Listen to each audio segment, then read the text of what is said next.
Hey guys, welcome back to my channel. I promised you that I would do my top niche winter fragrances video, and here it is. These are my favorite fragrances from niche houses that I think are absolutely perfect for cold weather. Of course, niche is marketed unisex, but these are all fragrances that I personally love to wear. So I find them a little bit feminine leaning, but really this list is for everybody. So if you guys are new here, welcome. My name is Yana. This is The Scented. We talk about all things fragrance. So if that's your jam, make sure that you guys scroll on down and hit that big red button and subscribe and become a friend of the show. Hit the notification bell as well. That way you'll stay tuned for any new videos coming up. We do the fun fragrance things together. And here we go. The first one that I want to introduce you guys to is a new fragrance, and well, it's new to me, and it's called Cacao Porcelana, and it's from Atelier Materi. I had the Discovery set and I smelled them all, and this one was such a stunner. I also have Narcisse Taiji, but that one is, I find, a little bit more masculine leaning. Anyway, that's neither here nor there. Cacao Porcelana from this collection is the perfect winter chocolate fragrance. This is for the chocolate lovers that maybe aren't really gourmand lovers. Like myself, I don't really love sweet, like cakey type of scents. This one is a boozy, dark chocolate liqueur. Like it smells like dark chocolate liqueur, exactly. There's earthiness to this, there's depth, there's booziness, there's a nice patchouli note, white tobacco, tonka, there's powderiness, everything that I'm looking for in a sophisticated but chocolate fragrance. This one is giving it to me. Like, this is the perfect chocolate liqueur fragrance for me. I am absolutely in love with this scent. It's really unique. For me, I'm always cautious of chocolate, like in food and in fragrance.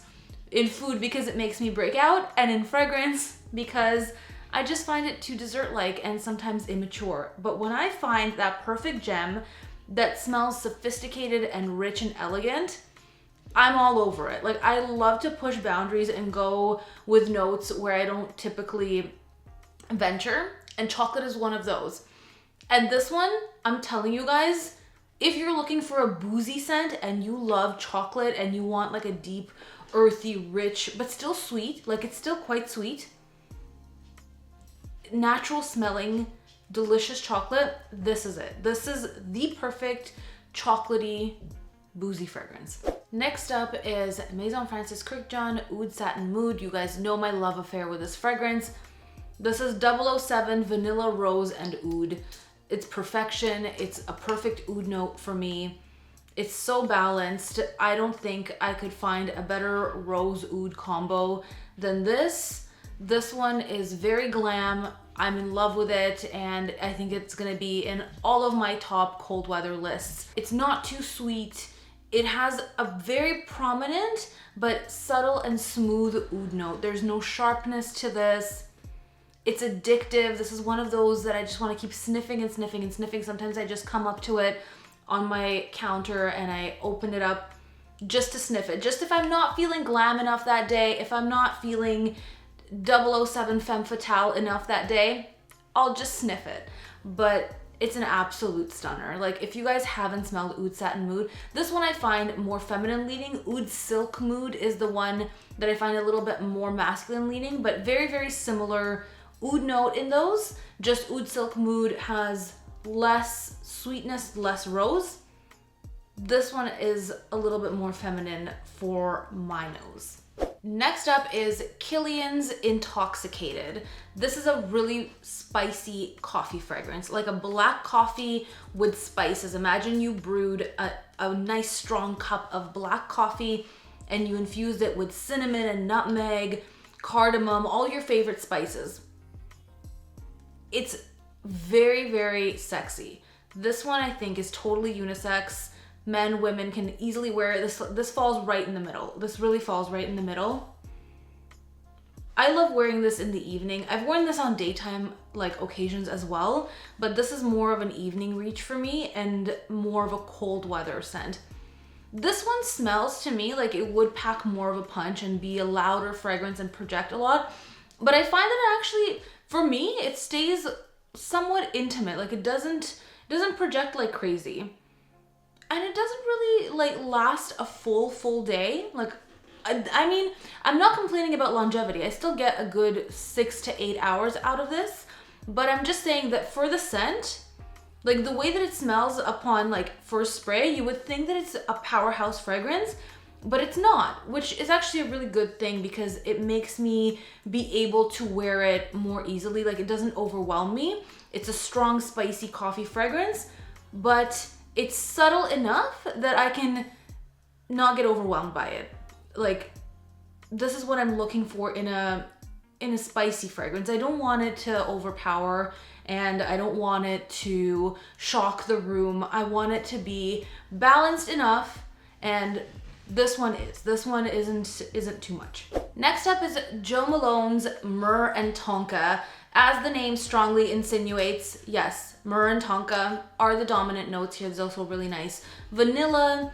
There's not really a lot of sweetness to this fragrance. It's more of a smoky myrrh note, little bit of powderiness. It's very rich, like in the best way possible. It does smell a little bit like gasoline to me, but in a very, very good way.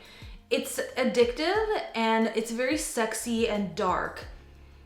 I love this for a night out. I think this is the perfect fragrance to wear to like a pool hall or something like that, like a low-key sort of smoky atmosphere type of place, and you want to make a statement and you want to smell like you mean business. This is the statement making fragrance. It also layers really, really nicely with almost any other fragrance, like really almost any, at least of the Jo Malone collection.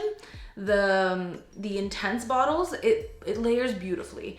And I know a lot of you guys have suggested some amazing layering combos for this fragrance, so make sure you comment down below and leave your layering combo, because I've tried a few of the ones that you guys have recommended, and you're right on. This does layer beautifully. So for that reason as well, I think it's a perfect one for the winter because you can play with it. It's very versatile. You can mix and match and come up with really unique signature combos.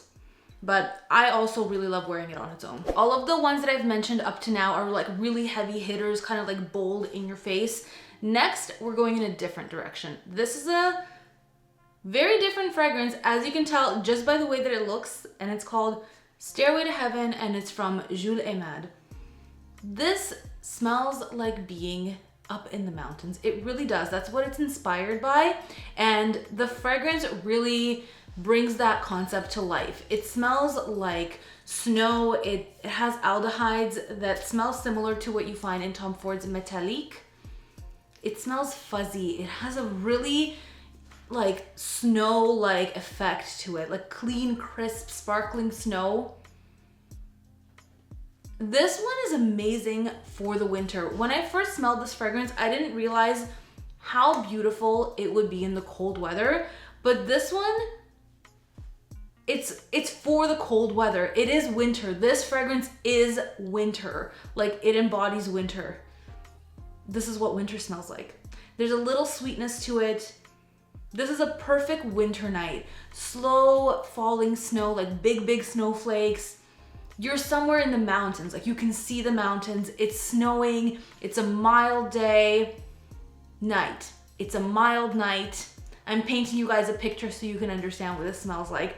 And you're out and you're just enjoying this like Christmas-esque, crisp air in the mountains with big snowflakes falling down. There's a powderiness to this as well. It's musky, it's clean, it has a crisp effect. There's also a note of gunpowder, which gives it a little bit of almost a metallic-y facet. It's a really unique fragrance. You guys need to try that one. You absolutely need to try that one. And we're down to our last two. Next up is Oh Dwell from Diptique. This one has been a favorite of mine for a long time.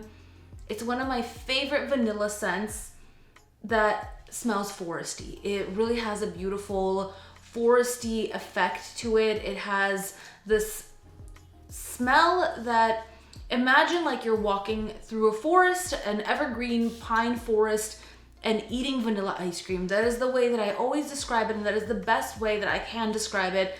That's exactly what this smells like to me. A beautiful foresty scent with rich vanilla. There's some really nice spices in here, pink pepper, cardamom. You guys know I'm a huge sucker for cardamom. Cardamom in a fragrance, and I'm in love. This has it. This is a really nice vanilla scent. I always need a vanilla to be a little bit different. I can't have standard vanilla. I can't have just straight vanilla. Vanilla, for example, like Kayali's Vanilla 28 is not something that I really can enjoy. Like, it's all right, but I need something more with vanilla, and this one is really good. It's been compared to Nishani's Annie. I don't know what happened with Annie on my skin, but it went rogue, and I can't. That fragrance, just once it hits my skin, it turns into something heinous. And I know that it doesn't agree with my skin chemistry. This one agrees with me. This one is happy as can be on my skin. It works perfectly. It's good times. So Oh Dwell is still my favorite kind of like foresty, pine-like, spicy vanilla. And lastly, but not leastly, by Rito's Bibliothèque. This is a lovely leather fragrance. I had to put a leather in this list, and this is a nice powdery, sweet, feminine leather. This one to me definitely leans feminine. I think all of the other fragrances in this list are like unisex and quite unisex. Like, I can't say they're one way or the other strongly feminine or masculine. They're like pretty much straight in the middle, unisex. I just personally really enjoy them. This one I would say leans quite feminine. It has yummy sweet stone fruits, almost like candied peaches and plums. It almost smells like candied, like little sugar plums. Very Christmassy. Powdery, there's a nice violet in here, and the leather is a supple, sweet, smooth leather with those notes. It's perfect. It's a little bit spicy. It makes me almost think a little bit of like mulled wine in a way, that sweetness that's in here. The way that it combines with the leather, like, just reminds me a little bit of mulled wine, but not so much like 11th Hour. That is, if you've ever tried by Rito's 11th Hour, that one's a little bit almost like too spicy and too mulled wine. This one is lighter, more powdery, easy wearing, and I really love it as a nice feminine leather scent for the winter time. So those are all of my favorite niche fragrances for the winter. Please comment down below and let me know your favorite niche winter fragrances. I'll definitely check them out if I haven't already. You guys always put me onto really great recommendations. I've discovered so many amazing fragrances that way, so keep those recommendations coming. If you guys want to try any of these fragrances, you can find them all on my merch store. It's thescented.ca. I have a lot of decants available. Most of these fragrances are on there. So in case you're wondering where you can sample these, or if you can't find them in a store, you can sample them through me. I hand decant everything. I ship it off to you lovingly in a little box, usually with extra little goodies as well. So that is my own shameless plug. That's it. That's the end of the video. Please make sure you guys subscribe, and I'll see you next time. Bye.